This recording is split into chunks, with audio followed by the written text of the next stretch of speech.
तो जो बहुमत का घमंड और अहंकार 10 साल था, वो जनता ने 4 जून को उतार दिया है। राजस्थान के लोगों ने क्या गलती की थी कि बजट में हमको कुछ नहीं मिला। सिर्फ गलती जनता ने की, यहाँ 11 सीट भाजपा को हरा दी, तो इसका उन्होंने बदला लिया एक तरह से। राहुल गांधी जी के नेता प्रतिपक्ष बनने के बाद जिस तरह का रवैया सरकार का रहा, सरकार अब बैकफुट पर है। जिन राज्यों में मैं दौरे करता हूँ, वहाँ पर लगातार मैं देख रहा हूँ एक बदलाव हो रहा है। तो आरपीएससी की विश्वसनीयता खत्म हो चुकी है, उसको जीवित करना बहुत जरूरी है, क्योंकि नौजवानों का भविष्य जो है उस पर टिका हुआ है। और कोई नेता क्या बोलता है, कभी पलट जाते हैं, फिर विड्रॉ कर लेते हैं, तो असमंजस बना हुआ है पूरे सर।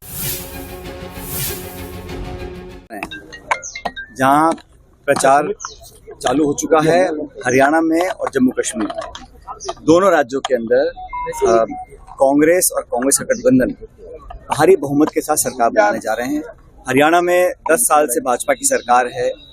ऐन मौके पर उन्होंने मुख्यमंत्री को बदला, कहीं ना कहीं उन्होंने अपनी हार को स्वीकार किया है। और जो माहौल पूरे हरियाणा में बना है, उसको देखकर मैं कह सकता हूं कि हम प्रचंड बहुमत, मुझे लगता है ऐतिहासिक बहुमत हरियाणा की जनता कांग्रेस पार्टी को देगी और एक बार वहां पर दोबारा कांग्रेस की सरकार बनने जा रही है। जम्मू कश्मीर के अंदर हमारा गठबंधन है और वहाँ बहुत सारे राजनीतिक षड्यंत्र रचे गए पिछले कई सालों में, लेकिन वहाँ की जनता, वहाँ की आवाम भी जमहूरियत में विश्वास रखती है। और मैं उम्मीद करता हूँ कि 3 चरण का चुनाव जो होगा और जब मतगणना होगी, उसके बाद वहाँ पर दोबारा कांग्रेस और कांग्रेस की गठबंधन की सरकार बनेगी। इंडिया अलायंस का जो एक राष्ट्रीय गठबंधन बना है, वो लगातार आगे बढ़ रहा है। हम लोगों ने हरियाणा में भी कम्युनिस्ट पार्टी को एक सीट दी है। ये इस बात को दिखलाता है कि कांग्रेस पार्टी सबको साथ लेकर चलना जानती है और आगे चल भी रही है। बाकी 2 राज्य हैं, झारखंड, महाराष्ट्र, वहाँ पर भी चुनाव होने हैं। और मुझे बड़ा आश्चर्य है कि वो दल, वो पार्टी, वो सरकार जो दावा करते थे कि एक राष्ट्र एक चुनाव कराने का, वो ऐसा माहौल नहीं बना पा रहे हैं जहाँ निर्वाचन आयोग 4 राज्यों में चुनाव एक साथ करा सकता है। राजस्थान में अनेक उपचुनाव होने बाकी हैं, उत्तर प्रदेश में उपचुनाव होने बाकी विधानसभा के, उसकी भी घोषणा अभी तक हुई नहीं है। तो कहीं ना कहीं कथनी करने में फर्क है, लेकिन ये बात स्पष्ट है कि राहुल गांधी जी के नेता प्रतिपक्ष बनने के बाद जिस तरह का रवैया सरकार का रहा, सरकार अब बैकफुट पर है। एजेंडा विपक्ष तय कर रहा है, जवाबदेही हम तय कर रहे हैं। सदन के अंदर, सदन के बाहर तमाम मुद्दों पर सरकार को बैकफुट पर आना पड़ा। जो विधेयक लेकर आए पार्लियामेंट में, उस पर उनको विड्रॉ करना पड़ा।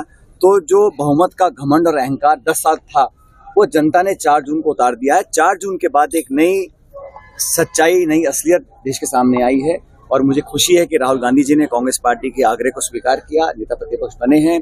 और जिस प्रकार वो सरकार की जवाबदेही तय कर रहे हैं, वो भी अपने आप में एक बदले हुए माहौल को दर्शाता है। और मैंने देखा है, जब भी भाजपा बैकफुट पर आती है, वो सीधा सीधा राहुल गांधी जी को टारगेट करते हैं। वो कोई स्टेटमेंट देते हैं, सरकार को कटघरे में खड़ा करते हैं, तो उनके ऊपर लांछन लगाना, विरोध करना, ये उनकी आदत बन चुकी है। लेकिन हमें जनता में पूरा विश्वास है, कांग्रेस पार्टी लगातार मजबूती से आगे बढ़ रही है। जिन जिन राज्यों में चुनाव होंगे, वहाँ पे हम सरकार बनाएंगे। और जहाँ विपक्ष में है, वहाँ पर भी नई ऊर्जा कार्यकर्ताओं को मिली है, नेताओं को मिली है। और जिन राज्यों में मैं दौरे करता हूँ, वहाँ पर लगातार मैं देख रहा हूँ एक बदलाव हो रहा है। एक धरातल पर एक एहसास मुझे होता है कि राजनीति बदल रही है। लोगों की आज 10 साल से जो लोग थक चुके हैं, पुराने वादे, वही आश्वासन, किसान, नौजवान, मध्यम वर्ग, सब लोग दुखी परेशान हैं। जो केंद्र सरकार का बजट भी आप लोगों ने देखा होगा, वो भी अपनी सरकार की जो बैसाखियां हैं, उन राज्यों के मुख्यमंत्रियों को झूठे आश्वासन देकर खुश करने का काम किया है। लाखों करोड़ वो राज्यों को दे रहे हैं। मुझे कोई आपत्ति नहीं है बिहार के भाइयों से या आंध्र प्रदेश के लोगों से, लेकिन उन दोनों राज्यों को राजनीतिक मजबूरियों के खातिर उनको आश्वासन दिया गया और बाकी तमाम देश के लोगों को महरूम रखा गया। राजस्थान के लोगों ने क्या गलती की थी कि बजट में हमको कुछ नहीं मिला। सिर्फ गलती जनता ने की, यहाँ 11 सीट भाजपा को हरा दी, तो इसका उन्होंने बदला लिया एक तरह से। तो इस प्रकार का भेदभाव और पक्षपात जब होता है, तो वो एक लोकतंत्र के लिए अच्छा संकेत नहीं है। लेकिन हम लोग मजबूती से काम कर रहे हैं, संगठन लगातार काम कर रहा है और आने वाले उपचुनावों के अंदर सभी सीटों पर कांग्रेस पार्टी जीतने वाली है। सर, राजस्थान में लॉ एंड ऑर्डर की स्थिति खराब है, उसको लेकर कांग्रेस पर आज हम खड़े हैं जोधपुर के अंदर, लगातार यहाँ पर जो दुष्कर्म हो रहे हैं, लॉ एंड ऑर्डर एक तरह से बिखर चुका है और राज्य सरकार की जिम्मेदारी बनती है। अब आज भी मैं देखता हूँ केंद्र सरकार तो मनमोहन सिंह जी को कोसती है कि 10 साल पहले यूपीए सरकार ने ये किया, वो किया, लेकिन आपके हाथ में लॉ एंड ऑर्डर है। और ऐसा कोई जिला नहीं है जहाँ पर डकैती, बलात्कार, दुष्कर्म, तमाम तरह के एंटी सोशल एलिमेंट्स अपने पैर पसार रहे हैं और सरकार नाकाम है। सरकार में मल्टीपल पावर सेंटर बन चुके हैं।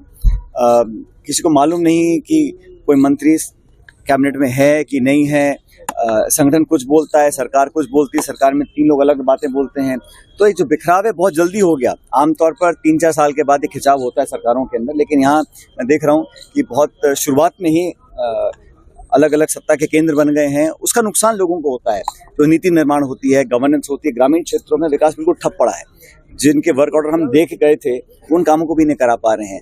तो मिसमैनेजमेंट भी है और मुझे लग रहा है कि भारतीय जनता पार्टी से लोग बहुत जल्द उनका मन उठ चुका है। सर, आरपीएससी को भंग करने के लिए आपने कहा था, किरोड़ी मीणा जी भी कह रहे हैं, आप भी कह रहे हो। ये जो लोग बातें करते हैं, कानून की जो बहाने देकर बात करते हैं, पुनर्गठन करने में किसी को क्या आपत्ति है? जब संस्था इतनी खोखली हो चुकी है, उसकी विश्वसनीयता पर इतने सवाल उठ चुके हैं, लोग जेलों में जा रहे हैं, रिश्वत लेते हुए पकड़े जा रहे हैं, तो जब आम व्यक्ति का विश्वास उस संस्था में नहीं है तो संस्था से आप क्या उम्मीद करेंगे?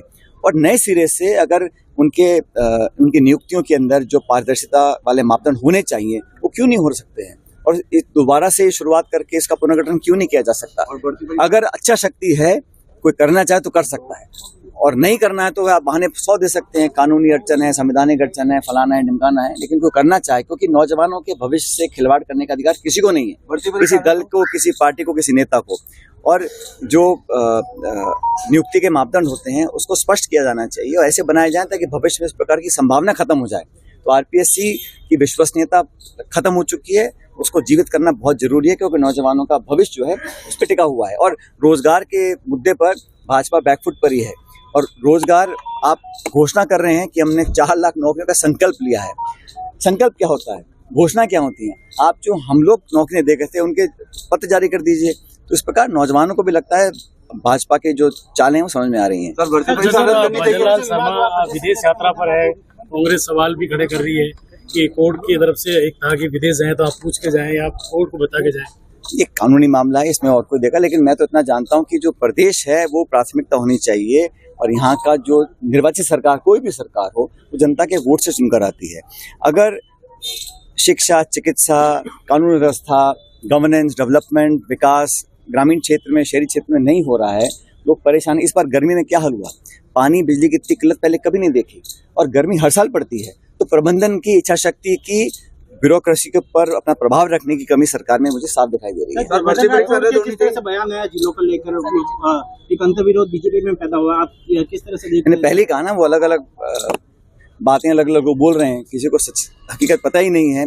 कभी कोई नेता क्या बोलता है, कभी पलट जाते हैं, फिर विड्रॉ कर लेते हैं। तो असमंजस बना हुआ है पूरे सरकार। बंगाल में जो हालात हो रहे हैं, ममता सरकार को दबाने का प्रयास है, अच्छा ये लोग कहते हैं। देखिए, ऐसा है, किसी भी दुष्कर्म को हम सबको कठोर शब्दों में इसकी निंदा करनी पड़ेगी, और करते हैं हम लोग।